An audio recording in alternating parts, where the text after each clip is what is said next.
Hello all, welcome back. आज की इस वीडियो में गाइस हम बात करने वाले हैं fall back versus circuit breaker के बारे में। लास्ट वीडियो में हम लोगों ने देखा था यूजिंग रिट्राइज और इसको हम थोड़ा सा आगे बढ़ने वाले हैं और देखने वाले हैं।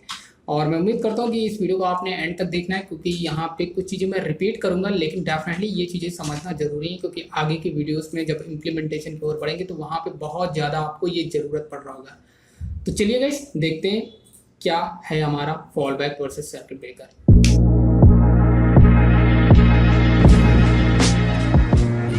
ओके, लास्ट वीडियो में हमने डिस्कस किया था रिट्राइज के बारे में, क्या होता है उसको एक बार फिर से रिकॉल करते हैं, फिर उसके बाद हम fall back versus circuit breaker के बारे में बात करेंगे। तो सबसे पहले एप्लीकेशन को रन कर लेते हैं। ओके, ये हमारी एप्लीकेशन रन हो रही है, ठीक है। तो यहाँ पे देख सकते हो कम्प्लीटली रन हो चुकी है और अभी पोस्टमैन से इस पर्टिकुलर एंड यूआरएल को हम हिट करने वाले हैं। गाइस देख सकते हो मैंने सेंड पे सिर्फ एक बार क्लिक किया है और यहाँ पे हमें आउटपुट में मतलब कि एक एरर देखने को मिल रही है, लेकिन एक्चुअली क्या हुआ इंटरनली वो अगर आप कंसोल में देखोगे तो यहाँ पे आपको 2 बार हेलो रिट्राइज देखने को मिला है। अब 2 बार हेलो रिट्राइज देखने को मिला है, इससे क्या आपको समझ में आ रहा है कि इंटरनली कोई ना कोई तरह का मैसेज प्रिंट किया गया है। मतलब यहाँ पे मैंने 2 बार मैसेज को प्रिंट किया सिसआउट प्रिंटल है। तो अब यहाँ पे 2 बार कैसे प्रिंट हो रहा है? मैंने रिक्वेस्ट तो एक ही बार किया था, ठीक है, फिर भी 2 बार प्रिंट हो रहा है। इसका मतलब ये है कि इंटरनली ये 2 बार रिक्वेस्ट एग्जीक्यूट हुई है, इस पर्टिकुलर रिसोर्स को एक्सेस करने की कोशिश किया गया है, क्योंकि यहाँ पे मैंने मैक्स अटेम्प्ट 2 टाइम्स मेंशन कर रखा है। तो रिट्राई का मीनिंग क्या हुआ है सिंपल वे में? अगर रियल एनालॉजी के बारे में बात करूँ तो लेट्स से P1 कॉल करता है P2 को, ठीक है। फर्स्ट टाइम उसने P1 को कॉल किया और हो सकता है कि उस टाइम पे P1 का जो मोबाइल है वो नेटवर्क एरिया में ना हो, तो वहाँ पे एक IVRS और ऑटोमेटेड सिस्टम पे जो होता है ना मैसेज, वो P1 को सुनाई देगा। लेट्स से कि नंबर इज़ नॉट रीचेबल और something, your call has been put on hold, please stay online, something like that. तो डिफरेंट काइंड ऑफ मैसेज सुनाई दे सकते हैं P1 को अगर कॉल नहीं मिलती, ठीक है। तो लेट्स से उसने फर्स्ट टाइम कॉल किया, कॉल नहीं मिली, तो ऑब्वियसली सेकेंड टाइम कॉल करेगा एंड सेकेंड टाइम पे नहीं मिलेगा तो थर्ड टाइम पे कॉल करेगा, मतलब वो रिट्राई कर रहा है। तो this is the retry approach. तो सिमिलर कॉन्सेप्ट मैंने एप्लीकेशन के अंदर इम्प्लीमेंट कर रखा है कि मैंने रिट्राई किया है कि अभी आउटपुट नहीं मतलब कि मैंने आउटपुट नहीं मिला है। ऑब्वियसली आउटपुट नहीं मिला है क्योंकि P1 ने कॉल किया, क्योंकि उसका डिजायर आउटपुट क्या चाहिए था कि भाई P2 से उसकी बात हो जाए, लेकिन उसने जब कॉल किया तो कॉल नहीं मिला। सम वजह हो सकती, कोई भी वजह हो सकती है, ठीक है। तो कॉल जब नहीं लगी तो उसने रिट्राई किया। तो सिमिलर अप्रोच हमने यहाँ पे सर्विस ओरिएंटेड आर्किटेक्चर के अंदर मैंने क्या किया कि बी ने लेट से सी को कॉल किया, रिक्वेस्ट किया और किसी पर्टिकुलर थिंग को प्रोसेस करने के लिए, और वहाँ पे सी सर्विस पे कोई फेलियर आ गया तो उसको रिस्पॉन्स नहीं मिला, जो डिज़ायर आउटपुट चाहिए था वो नहीं मिला उसको, बल्कि क्या मिल रहा है, एरर देखने को मिल रही विच इज़ 500 एरर, जो कि सही नहीं है ऑब्वियसली। क्योंकि अगर एंड यूज़र के पॉइंट ऑफ व्यू से देखा जाए कि एंड यूज़र के स्क्रीन के सामने अगर 500 इंटरनल सर्वर एरर मिलेगी या फिर जिसने आपसे एप्लीकेशन बनाई है उस क्लाइंट को देखने को मिलेगी, तो वो घबरा जाएगा कि भाई एप्लीकेशन चलना बंद होगी, सर्वर में कोई बग है लाइक दैट। तो उसको सही और सेटिस्फाइड वाले मैसेज उसको शो करने चाहिए, मतलब उसको उस पर्टिकुलर मैसेज को स्क्रीन को देख करके वो सेटिस्फाइड हो, हाँ ओके कोई चीज़ डाउन है लाइक, तो उसको अप्रोप्रिएट मैसेज दो, टेक्निकल मैसेज नहीं शो करना है, राइट।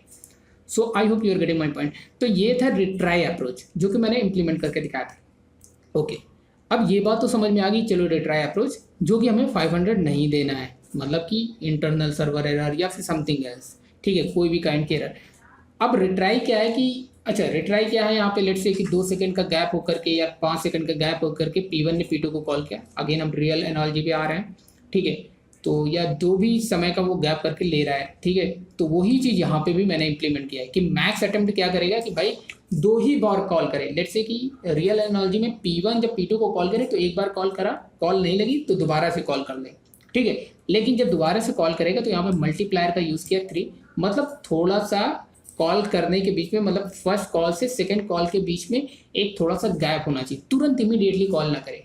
क्योंकि जब पहली बार, अब इसके पीछे रीज़न क्या है कि तुरंत इमीडिएटली कॉल ना करे और थोड़ा गैप रखे और मोर देन 2 कॉल्स ना करे, 2 बार से ज़्यादा ट्राई ना करे, रिट्राई ना करे। क्यों? उसके पीछे रीज़न बड़ा सिंपल, मैंने फिर से एक्सप्लेन करना है यहाँ पे कि यार देखो हो सकता है कि एक सिनेरियो ऐसा भी होगा कि मोबाइल ही स्विच ऑफ हो। अब बताओ अगर मोबाइल स्विच ऑफ है तो तुम एक कॉल करने के बाद क्या दोबारा से P2 को दोबारा कॉल करोगे? ऑब्वियसली नहीं करोगे। 100% चांस है कि दोबारा से कॉल ना करो। देयर इज ओके चलिए 99% मैं बोलता हूँ कि 99% चांस है या फिर 99.99% चांस है कि आप कॉल नहीं करोगे। 0.001% चांस है दोबारा से कॉल करो। हो सकता है कि मोबाइल अभी इमीडिएटली आपकी बात हो रही थी, कट हो गया और उसके बाद मोबाइल स्विच ऑफ हुआ, लाइक दैट। तो इसलिए यहाँ पे इतना परसेंट मैंने छोड़ दिया, ठीक है। तो इसलिए आप मल्टीपल कॉल्स नहीं करना है आपको, ठीक है। 2 कॉल सफिशिएंट है। पहली बार में अगर रिजल्ट मिल जा रहा है, डिजायर आउटपुट मिल जा रहा है तो गुड। अगर सेकेंड टाइम पे आउटपुट नहीं मिल रहा है तो मतलब आउटपुट नहीं मिलने वाला है, ठीक है। तो अब गाइस जब आउटपुट की बात आ रही मतलब कोई ना कोई रिस्पांस, तो यहाँ पे जैसे कि मोबाइल वाले सिनेरियो में क्या होता है कि मान लो वो दूसरे से बात कर रहे हो या मोबाइल नेटवर्क एरिया में ना हो, स्विच ऑफ हो, तो कोई ना कोई एक IVRS इंप्लीमेंट किया जाता है, ऑटोमेटेड सिस्टम होता है जिसमें कोई ना कोई मैसेज रिस्पॉन्स के रूप में P1 को सुनाई देता है, जैसे not reachable, your number is this number is not reachable, your call has been put on hold, like that, और maybe this number is switch off, like that. तो वो कोई ना कोई मैसेज आपको मिल रहा होता है, 1 2 3 कोई भी इनमें से कोई भी एक मैसेज यहाँ पे P1 को सुनाई देगा। तो मतलब एक एप्रोप्रिएट मीनिंगफुल मैसेज जब P1 को सुनाई देता तो P1 सेटिस्फाइड हो जाता, ओके ठीक है, अभी मेरा कॉल लगाना P2 को सही नहीं, क्योंकि हो सकता है कि ये वजह है, इस वजह से, क्योंकि वो वजह यहाँ पे इन मैसेज के थ्रू पता चल रहा है, which is IVRS call, automated system होते हैं, ठीक है, जो कि ऑटोमेटिकली जनरेट किए जाते हैं, फीड होते हैं, पहले से प्री डिफाइंड होते हैं, ठीक है। तो सिमिलरली गाइस यहाँ पे कोई ऐसी अनवांटेड एरर नहीं देखने को मिलती है, एक प्रॉपर मैसेजिंग मिल रही होती है P1 को, जिससे पता चल पा रहा होता है। तो similarly guys service oriented architecture के अंदर क्या कर रहे होते हैं कि एक नई सर्विस क्रिएट होगी या फिर एक नया फॉल बैक क्रिएट करेंगे, विच इज फॉल बैक, इसको फॉल बैक बोल देते हैं, फॉल बैक, ठीक है। ओके सो यहाँ पे क्या होता है कि लेट से कि भाई जब P1 ने कॉल किया, ठीक है, इमेजिन दैट जब P1 ने B1 ने B ने C2 को कॉल किया, ओके जस्ट मिनट, B ने C को कॉल किया, तो उसको जब मीनिंगफुल या फिर कोई तरह की यहाँ पे डेवलपर की कोडिंग के लेवल पे कोई एरर है, कोई तरह की एक्सेप्शन आ गई, कोई तरह का ऐसा है जिससे वो रिसोर्स प्रॉपरली वो रिक्वेस्ट प्रोसेस नहीं हो पाई, तो यहाँ पे एक तरह का फेलियर होगा। जब फेलियर होगा तो वो फेलियर के रूप में बी को भी रिस्पॉन्स कर रहा होगा, जो कि गलत है, क्योंकि उसको एक्सपेक्टेड आउटपुट चाहिए था, क्योंकि यहाँ पे एंड यूजर के एंड पॉइंट से देखें, जो एप्लीकेशन कंज्यूम कर रहा होगा उसको 500 नहीं समझ में आएगा, डेवलपर को तो समझ में आ जाएगा। तो इसलिए क्या होगा कि वो जाएगी फॉल बैक पे।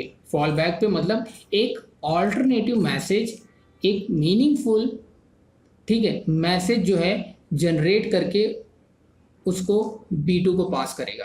तो मतलब अगर C सर्विस में कोई फेलियर आया या फिर C ने बहुत ज़्यादा टाइम ले लिया उस पर्टिकुलर रिक्वेस्ट को प्रोसेस करने के लिए, ठीक है, तो फॉल बैक होगा। फॉल बैक में हम क्या करेंगे, कोई एक अल्टरनेटिव मैसेज या फिर मीनिंगफुल मैसेज लिखेंगे या फिर रिस्पॉन्स बनाएंगे जो कि B को रिवर्ट बैक करेंगे। सिमिलरली जैसे कि यहाँ पे IVRS के through meaningful, this number is not reachable, your call has been put on hold, please stay online, something like that.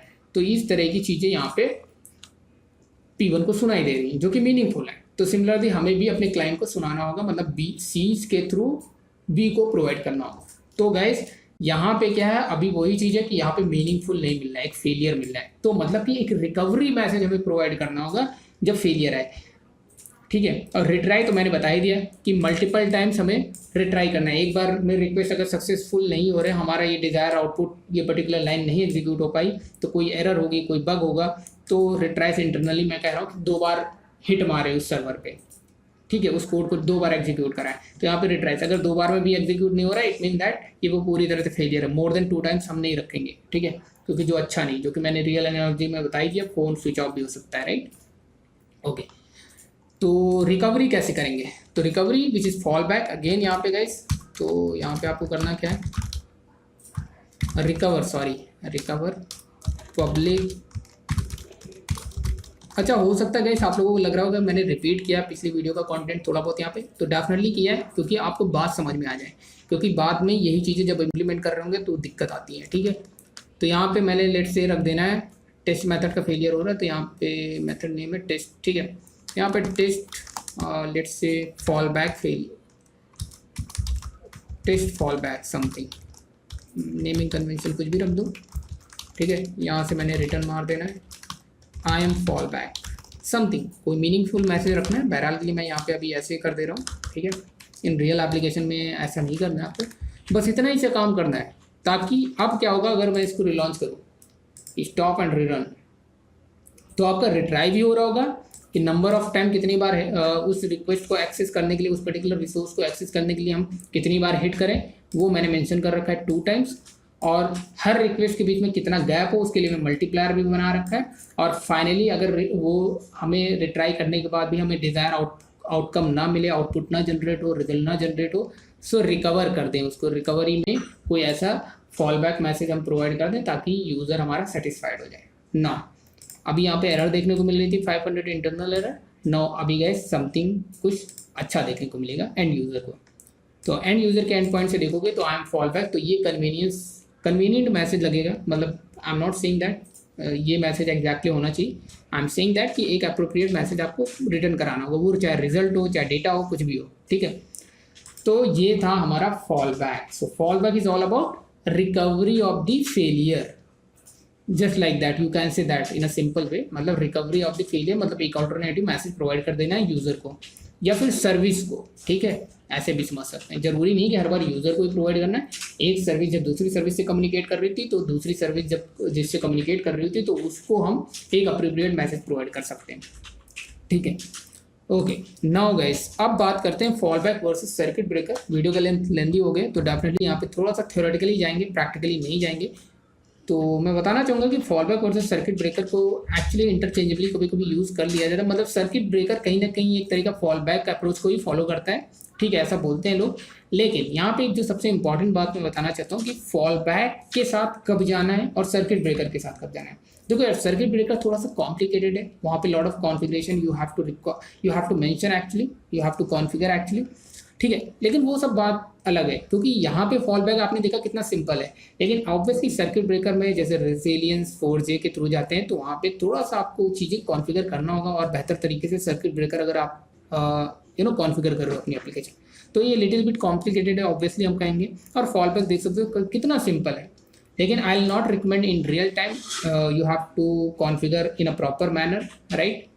सो ये बात समझ में आ गई कि पहला था कि ईजीनेस है हमारा फॉल बैक अप्रोच में, जबकि सर्किट ब्रेकर में थोड़ा सा आपको कॉम्प्लिकेटेड तरीके से कॉन्फ़िगर करना होगा। Okay now the second point is कि सर्किट ब्रेकर के साथ कब जाना है। यार देखो, सर्किट ब्रेकर के साथ तब जाना है जब आपको लगे कि कोई एक सर्विस, लेट से कि ए जो है बी से इंटरेक्ट कर रही है, तो बी पे जब रिक्वेस्ट करेगा ए तो वहाँ पे फेलियर आने के चांसेस कम हैं, बहुत कम हैं, देन आप सर्किट ब्रेकर के साथ जाओ, ठीक है। लेकिन अगर आपको लगे कि बी के लेवल पे फ्रिक्वेंटली बार बार फेलियर आने वाला है, हर बार कुछ ना कुछ फेलियर हो रहा है वहाँ पे बी के लेवल पे, तो गाइज ऑब्वियसली उस सीन में मैं कहूँगा फॉल बैक के जाओ, जो कि काफ़ी सिंपल है। क्योंकि फ्रिक्वेंट में क्या होगा, फ़ायदा ये होगा कि यार देखो, अगर आप सर्किट ब्रेकर में कर रहे हो तो सर्किट ब्रेकर क्या कहता है कि सर्किट ब्रेकर बड़ी सिंपल वर्ड में कहता है कि अगर उसने ए ने बी को रिक्वेस्ट किया और अगर किसी तरह का फेलियर आ गया तो ए दोबारा से बी को रिक्वेस्ट नहीं करेगा, बल्कि वो क्या करेगा, एक फॉल बैक में चला जाएगा। लेट्स से इसी वाले को फॉल बैक बोल देते हैं, वो फॉल बैक वाला रिजल्ट रिटर्न करेगा एंड यूजर को अल्टीमेटली। ये सर्किट ब्रेकर में हो रहा होता है। अब क्यों दोबारा से रिक्वेस्ट नहीं कर रहा होगा, क्यों, उसके पीछे रीज़न बड़ा सिंपल है कि सर्किट ब्रेकर में क्या होता है, वो भी डिपेंड करता है कि कैसे आपने कॉन्फ़िगर किया है। It's all about depends on, मतलब कि आपने कैसे अपनी एप्लीकेशन के अंदर कॉन्फ़िगरेशन कर रखा है। ये चीज़ हमेशा याद रखना है जब मैं ये सारी बातें बोल रहा हूँ। तो ए जब फेल होगा बी के लेवल पे तो उसको फॉल बैक पे रिटर्न कर देगा, ठीक है, मतलब ये नहीं यहाँ पे सॉरी, मतलब बी रिटर्न करेगा, ऑब्वियसली बी रिटर्न करेगा फॉल बैक से, और उसके बाद फाइनली इसको आउटपुट मिल रहा होगा, राइट, ऐसा समझो, ठीक है। मतलब फॉल बैक पे जाएगा, फॉल बैक से ए को मिलना होगा जब बी ए ने रिक्वेस्ट किया, अगर बी प्रॉपर चल नहीं रहा होगा, ठीक है। लेकिन यहाँ पे एक चीज़ ध्यान रखना कि दोबारा से ए रिक्वेस्ट नहीं करेगा बी को। क्यों नहीं करेगा, क्योंकि बी कहता है, क्योंकि सर्किट ब्रेकर में वो भी डिपेंड करता है कैसे कॉन्फ़िगर किया, कि ये जब स्टेबल हो जाएगा, जब रनिंग स्टेज में आ जाएगा, नंबर ऑफ काउंट बढ़ जाएंगे कुछ, कि भाई हाँ अभी बी स्टेबल स्टेज पे, ये सर्विस अभी प्रॉपर वर्क कर रही, देन वो रिक्वेस्ट करेगा बी को। अदरवाइज बार बार फॉल बैक वाला ही आउटपुट जनरेट करेगा, क्योंकि बार बार आप बी को कॉल करने का मीनिंग नहीं। लेकिन फॉल बैक के सिनेरियो में अगर आपको लग रहा है कि भाई कभी जो है बी के बार बार फेलियर के चांसेस हैं, तो आप फॉल बैक अप्रोच के साथ जाओ। अब आप पूछोगे यार सर्किट ब्रेकर में ऐसा क्यों नहीं कर सकते कि थोड़े समय के बाद हम रुक करके बी को कॉल, बिल्कुल कर सकते हैं गाइस, मैंने बोला है कि it depends on the configuration also. But guys अगर बार बार आप फ्रिक्वेंटली कर रहे होगे तो क्या होगा कि रियल टाइम एप्लीकेशन में क्या होगा कि बी कभी बी जनरेट करके दे रहा होगा यूज़र को, कभी फॉल बैक करके दे रहा होगा, कभी बी का आउटपुट दे रहा होगा, कभी फॉल बैक का दे रहा होगा। तो ये क्या है, एक तरीका कन्फ्यूज़न क्रिएट करेगा, क्योंकि एट द एंड जो यूज़र को कंज्यूम करके मिल रहा होगा, क्योंकि ए कॉल करेगा बी को और बी पे फेलियर आया तो वो फॉल बैक वाला रिजल्ट देगा, अगर बी सक्सेस हुआ तो बी वाला रिजल्ट देगा, अगर बी फेलियर हुआ तो फॉल बैक देगा, अगर बी सक्सेस हुआ तो फिर बी देगा। तो this is this kind of approach it is continuously going on. तो जिसकी वजह से अल्टीमेटली ये यूज़र कन्फ्यूज होगा कि भाई कभी ये बी का सही आउटपुट दे रहा है, कभी फॉल बैक वाला आउटपुट दे रहा है, कभी बी का सही आउटपुट दे रहा है फॉल, क्योंकि एंड यूज़र को तो पता नहीं होगा, लेकिन उसको दो तरह के आउटपुट मिल रहे होंगे जो कि फ्रिक्वेंटली अगर हो रहा होगा तो वहाँ पे कन्फ्यूजन क्रिएट हो गई। तो इसलिए फ्रिक्वेंट वाले चांस में आपको नहीं जाना है, फ्रिक्वेंट वाले के साथ में सिंपल वाला फॉल बैक के साथ जाना, अदरवाइज सर्किट ब्रेकर। हाँ, बहुत ज़्यादा गैप लेकर के अगर रिक्वेस्ट कर रहा है ए बी को तो भी नहीं है, तो भी आपको ध्यान रखना है, तब भी सर्किट ब्रेकर उस टाइम पे आपको ध्यान रखना कि इतना ज़्यादा गैप नहीं लेना है। तो आई होप मैं अपने पॉइंट को यहाँ पे समझा पाया हूँगा। अगर स्टिल कोई डाउट है तो आने वाली वीडियोस में डेफिनेटली ये टॉपिक आपको और बेहतर तरीके से समझ में आ जाएगा। तो या इस वीडियो में इतना ही, like it, then give thumbs up and मिलते हैं नेक्स्ट वीडियो में। Bye bye, take care.